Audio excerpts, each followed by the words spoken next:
Assalamualaikum warahmatullahi wabarakatuh. Nama saya Sarana Zoha dari kelas 3 Ibn Sina. Hari ini saya akan membentangkan kajian sejarah bab 3 Penjajah Bangku 1874.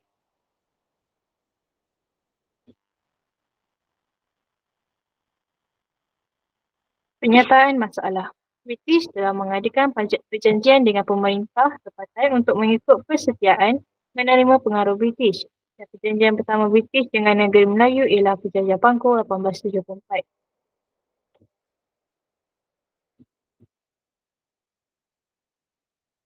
Persoalan kajian.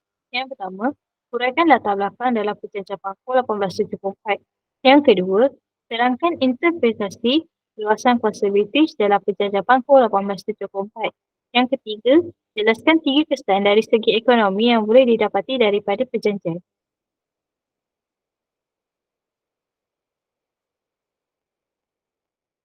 Kajian literatur. Menurut Muhtar Haji Samsudin 1980, British memperoleh peluangnya di negeri Perak berikutan tindakan Raja Muda Abdullah yang mengirim surat ke Singapura pada hujung tahun 1873.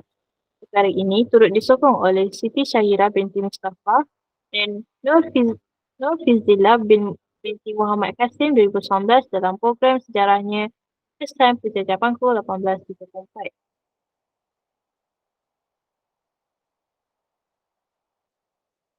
Objektif kajian. Yang pertama, menguraikan latar belakang dalam Penjajah Bangkok 1874. Yang kedua, menerangkan interpretasi di perluasan kuasa British dalam Penjajah Bangkok 1874. Yang ketiga, menjelaskan 3 kesan dari segi ekonomi yang boleh didapati daripada perjanjian.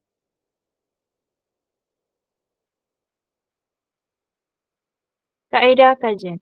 Kaedah audiovisual ataupun YouTube. Saya telah menonton sebuah video di YouTube channel of Like That. Yang kedua, kaedah perpustakaan. Saya telah mengkaji buku yang bertajuk The Golden Chronicles and the Way Thither bagi mendapatkan maklumat mengenai perjanjian Bangkok 1874. Ketiga, melayari internet artikel. Saya telah menjumpai artikel mengenai perjanjian Bangkok 1874.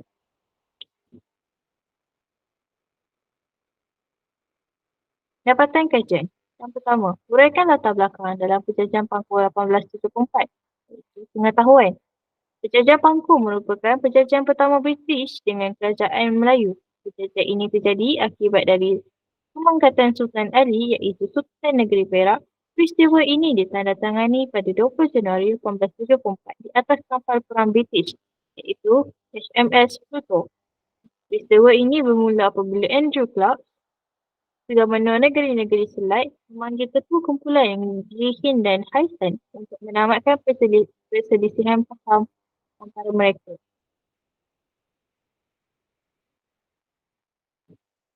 Dapatan kajian kedua, terangkan interpretasi perluasan kuasa British dalam perjanjian Bangkok. Perluasan kuasa British bermula apabila Perang Larut yang mencetus pada tahun 1861 sehingga 1874. Pada tahun 1871, berlakunya pemangkatan Sultan Ali pemangkatan Sultan Ali. Pada hari pemakaman, Raja Abdullah tidak hadir dan disebabkan itu, Raja Ismail telah dipilih sebagai Sultan yang seterusnya. Namun, ketika Sultan Ismail telah dilantik, keadaan Larut semakin teruk dan Raja Abdullah sebagai saingan Sultan Ismail telah meminta bantuan British melalui kawannya di Singapura iaitu King Cheng dan telah membuat surat perjanjian yang ditangani oleh Raja Abdullah dengan syarat-syarat yang telah ditentukan.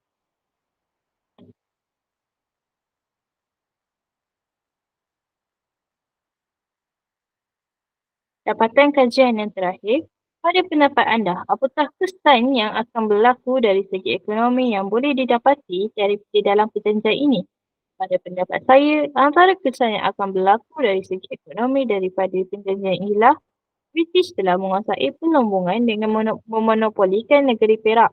British juga mendapatkan hak kutipan cukai bagi kepentingan ekonomi British.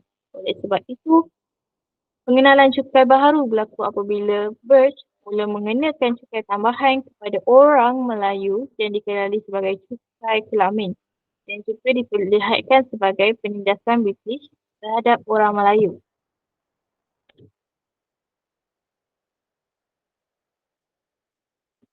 Kesimpulan, kami telah berbincang tentang penjajah Pangku yang ditandatangani pada 20 Januari 1834.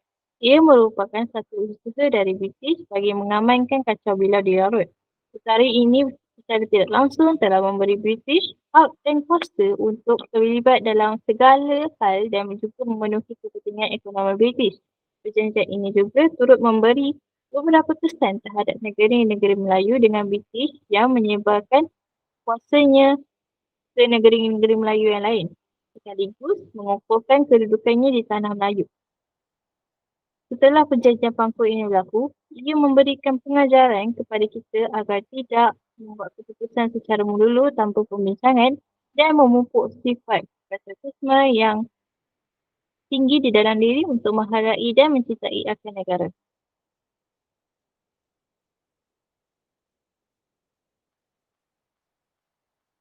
Cadangan. Cadangan saya bagi perjanjian ini adalah pemimpin hendaklah mengetahui cara untuk mengatasi suatu masalah dan tidak membuat keputusan secara melulu tanpa membuat pembincangan terlebih dahulu.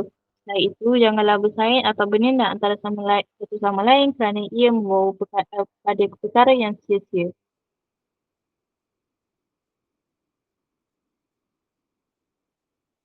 Rujukan audiovisual, YouTube channel Oh Lighted.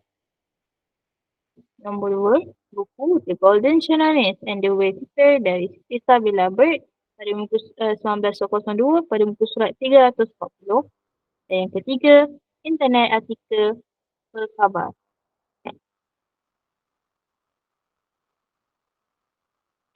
Di sini adalah laporan daripada buku uh, pada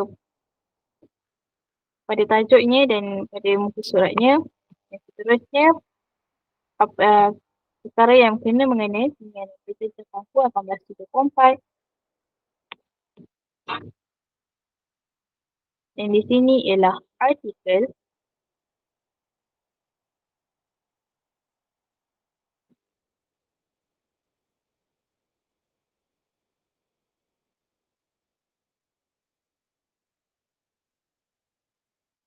dan akhir sekali YouTube.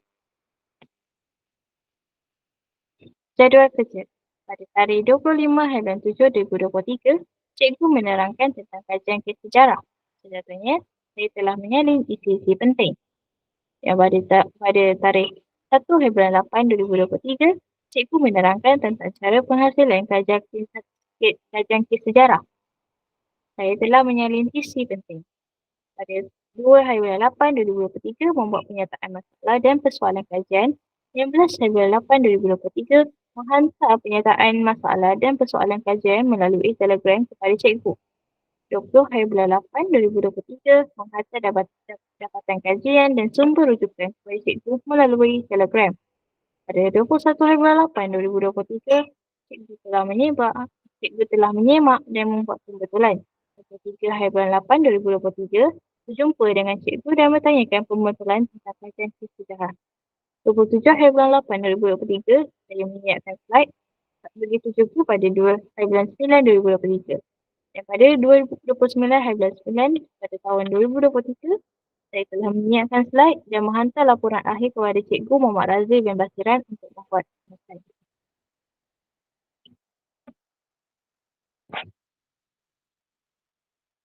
Itu sahaja daripada saya. Sekian. Terima kasih.